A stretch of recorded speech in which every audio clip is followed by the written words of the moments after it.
So, you want to make clear ice.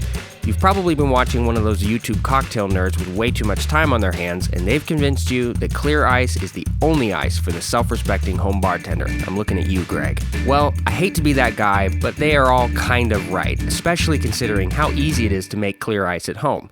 How easy?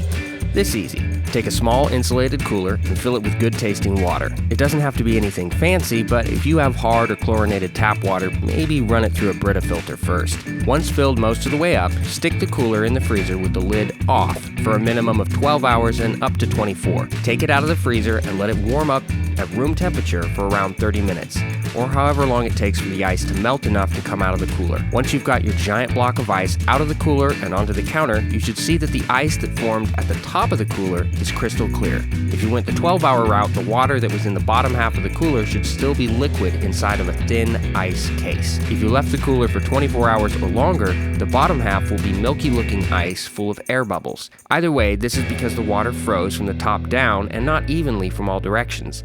That pushed all the dissolved air bubbles and impurities in the water to the bottom of the ice block instead of to the center.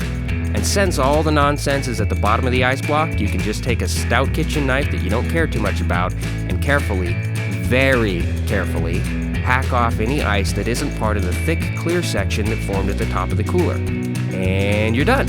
You can then break and carve the clear ice up into whatever size and shape your cocktail making requires. Some final pro tips. Ice is most brittle and wants to break easiest when it has just come out of the freezer. So once I've trimmed a fresh batch of clear ice, I chop it in half and store the 2 large chunks in the freezer. Then I take one of those out and break it up as I need to use it. If you're worried about them developing a funky taste for being in your freezer too long, just give them a quick rinse under cold water and all those bad flavors will wash right away. And well, that's all there is to it.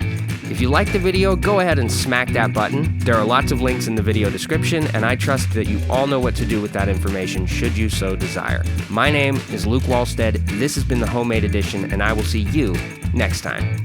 Cheers.